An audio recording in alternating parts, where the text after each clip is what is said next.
लेकिन कितनी अजीब बात है कि इस देश का पेट भरने वाला किसान कब से एंटी नेशनल हो गया, कब से वो देश के बीच में रुकावट बनने लगा। तो बात है राजस्थान के हनुमानगढ़ जिले की, जहां पे टिब्बी एरिया और राठीखेड़ा गांव के आसपास एक ग्रेन बेस्ड एथेनॉल फैक्ट्री लगाई जा रही थी। और सरकारी डॉक्यूमेंट्स के माने तो ये ग्रीन फ्यूल और एनर्जी सिक्योरिटी का हिस्सा थी। और प्रेस रिलीज में भी यही कहा गया था कि इस फैक्ट्री से रूरल डेवलपमेंट होगा और बाहर से इन्वेस्टमेंट आएगी और स्थानीय लोगों को रोजगार के अवसर मिलेंगे। तो अगर देखा जाए तो ये जो प्लान था, ये जो प्रोजेक्ट था, वो देश के लिए काफी सही लग रहा है, क्योंकि इससे लोगों को रोजगार और डेवलपमेंट मिलेगा और एनर्जी सेक्टर में भी इससे काफी मदद मिलेगी। और अगर कोई आदमी सिर्फ इतनी कहानी को सुनता है, सिर्फ इतनी ही पिक्चर देखता है, तो वो इस प्रोजेक्ट को देश के लिए काफी सही मानेगा। और जिन किसानों ने फैक्ट्री की दीवारों को तोड़ा, वो उनको भ्रमित कह सकता है, या फिर अनएजुकेटेड, और या फिर एंटी नेशनल भी कह सकता है।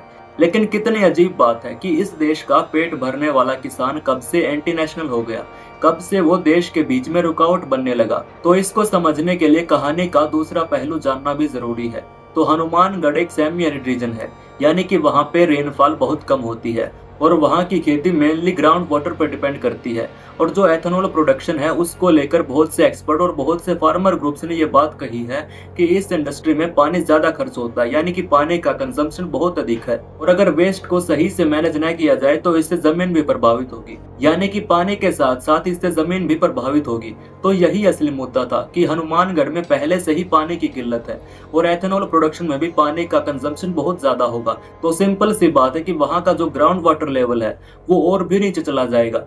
मतलब जहां पहले से ही पानी की कमी है, वहां आप उनसे पानी ही मांग लेंगे, तो ये किस तरह का डेवलपमेंट हुआ, आप खुद सोच लीजिए। और पिछले कुछ महीनों से किसान लगातार इसके खिलाफ प्रोटेस्ट कर रहे थे और अपनी मांगों को सामने रख रहे थे। उनकी मांगे सिंपल थी, वो चाहते थे कि इस प्रोजेक्ट का एनवायरनमेंट के ऊपर क्या इफेक्ट पड़ेगा, उसको ट्रांसपेरेंसी के साथ पब्लिक के सामने रखा जाए और पानी और जमीन को नुकसान ना हो, इसके लिए भी सरकार उनको लिखित में गारंटी दे। ये मांगे ना तो वायलेंट थी और ना ही इलीगल थी, लेकिन इसके बाद भी जवाब एक ही मिला, खामोशी। और फिर 10 दिसंबर को महापंचायत के बाद भीड़ फैक्ट्री की तरफ बढ़ती है। ट्रैक्टर के साथ किसानों ने फैक्ट्री की दीवारों को तोड़ दिया, सिचुएशन आउट ऑफ कंट्रोल हो गई, पुलिस ने भी लाठीचार्ज शुरू कर दिया। और कुछ लोग इसको सिर्फ मॉब वायलेंस कहेंगे, लेकिन इसको ऐसा कहना बिल्कुल वैसा ही होगा कि आप सिक्के के दोनों तरफ एक ही निशान को देखते हैं। लेकिन कहानी को पूरा समझने के लिए उसके दोनों पहलू को जानना जरूरी होता है। और मैं उम्मीद करता हूँ मैं आपको इस दूसरे पहलू को समझाने में सक्षम रहा हूँगा।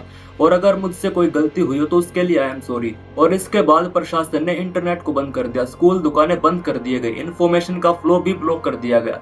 मतलब अगर इंटरनेट बंद कर दिया गया तो इन्फॉर्मेशन भी बंद कर दी गई। और सरकार कहती है कि ये लॉ एंड ऑर्डर के लिए जरूरी था। और इसके बाद प्रशासन और किसानों के बीच कुछ मीटिंग्स भी हुई। एनडीटीवी राजस्थान के अकॉर्डिंग फैक्ट्री कंस्ट्रक्शन के रिव्यू को रोक दिया गया, लेकिन किसानों ने कहा कि फैक्ट्री के कंस्ट्रक्शन को टेम्पररी रुकवाने से हमारा भरोसा वापस नहीं आएगा। और मेन स्ट्रीम मीडिया ने भी इसके ऊपर सरकार से कोई सवाल पूछने की कोई हिम्मत नहीं की। लेकिन हम तो सवाल पूछेंगे, क्योंकि हमारा तो काम है सवाल पूछना। तो पहला सवाल ये कि इस प्रोजेक्ट से एनवायरनमेंट पर क्या इफेक्ट पड़ेगा, उसको ट्रांसपेरेंसी के साथ पब्लिकली अवेलेबल क्यों नहीं किया गया, लोकल ग्राउंड वाटर डेटा को ओपनली शेयर क्यों नहीं किया गया, और सबसे बड़ी बात, प्रोजेक्ट शुरू करने से पहले किसानों से उनका कंसेंट क्यों नहीं लिया गया।